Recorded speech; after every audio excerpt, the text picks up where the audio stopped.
Terimalah salam saya dari depan mimbar ini. Shalom Tiberias. Masih kurang semangat. Shalom Tiberias. Apa kabarnya? Banyak berkat, banyak mujizat, banyak kuasa, banyak kepeng. Puji nama Tuhan. Hari ini tema atau judul khotbah saya berbicara tentang about money, yaitu tentang uang. Kenapa saya membawakan tema ini, saudaraku? Tentu ada alasannya supaya kita memakai uang hanya untuk kemuliaan Tuhan dan bukan untuk memuaskan keinginan daging kita. Nah, Bapak Ibu yang dikasih dalam nama Yesus, tentu setiap kita ya pasti membutuhkan uang. Dengan uang manusia bisa memenuhi kebutuhannya setiap hari, baik sandang, pangan, papan, ya. Bahkan juga yaitu dengan uang saudara bisa membeli segala sesuatunya. Tapi saudaraku, Bapak Ibu yang dalam nama Yesus, saya ingin memberitahu buat saudara bahwa semua orang butuh uang, tapi tidak untuk cinta uang. Katakan amin. Nah, hari ini kita belajar dari yaitu surat 1 Timotius pasal yang ke-6, 1 Timotius pasal yang ke-6 ayat yang ke-5 sampai dengan ayat yang ke-10. Kita akan baca secara bergantian, saudaraku. 1 Timotius pasal yang ke-6 ayat 5 sampai dengan ayat yang ke-10. Ayat 5 nanti surat ke-6, lalu tiba di ayat 10, sama-sama kita yang baca. Yang sudah dapat katakan puji Tuhan. Kurang semangat lagi kita katakan wow, puji Tuhan. Demikianlah firman Tuhan.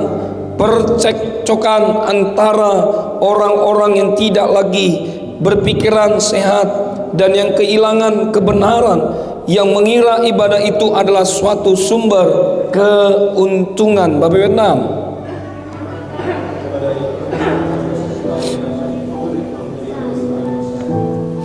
Sebab kita tidak membawa sesuatu apa ke dalam dunia, dan kita pun tidak dapat membawa apa-apa keluar. 8 saudara.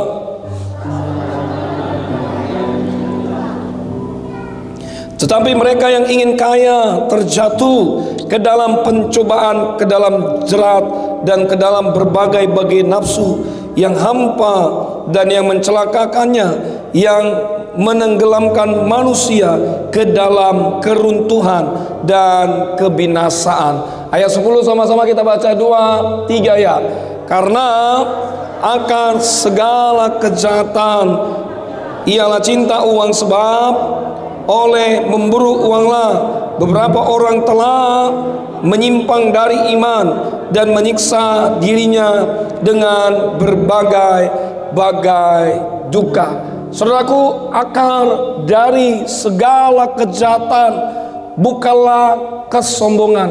Akar dari kejahatan bukanlah berdusta.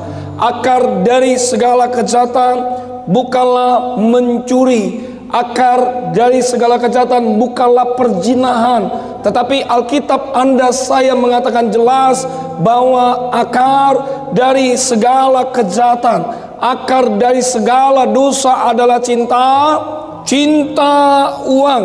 Bapak Ibu yang dikasihi dalam nama Yesus, saya percaya setiap kita perlu yang namanya uang. Setiap kita tentu butuh yang namanya uang. Katakan amin. Tetapi Bapak Ibu, saya memberitahu saudara, uang bukanlah segala-galanya dalam kehidupan kita.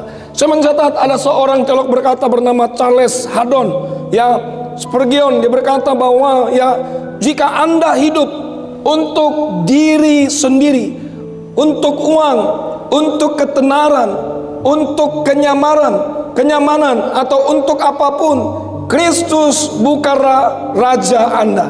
Jadi saudaraku, benar sekali apa yang dikatakan oleh Charles Haddon Spurgeon, bahwa kalau Anda dan saya hidup untuk uang, kalau Anda dan saya lebih mengutamakan uang, maka ya Charles mengatakan bahwa Kristus bukanlah raja saudara, tetapi uang, Bapak Ibu. Nah, saudaraku, Bapak Ibu yang dalam nama Yesus, kalau kita melihat nas pembacaan firman Tuhan tadi, ini surat pengembalaan dari Rasul Paulus yang ditujukan kepada anak didiknya yang bernama Timotius.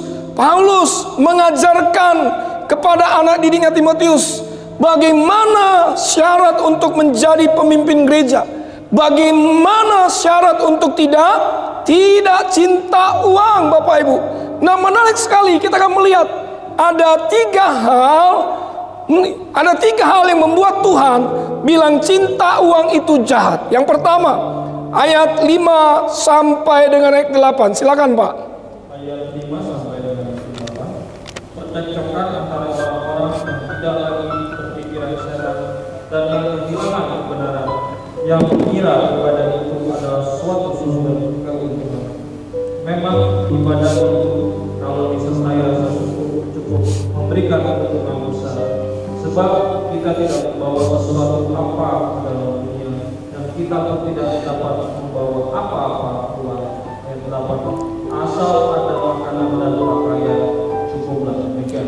Yang pertama yang dapat kita pelajari, yang membuat Tuhan bilang cinta uang itu jahat adalah karena cinta akan uang dapat mengubah orientasi hidup seseorang.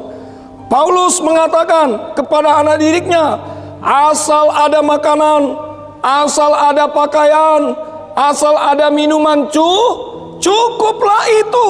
Saya pelajari, Bapak Ibu, kata cukup dalam bahasa Yunani dikatakan jelas sekali arkio, artinya merasa puas, artinya merasa cukup. Sedangkan kata cukup ini 714 kali disebutkan dalam kitab Perjanjian Baru.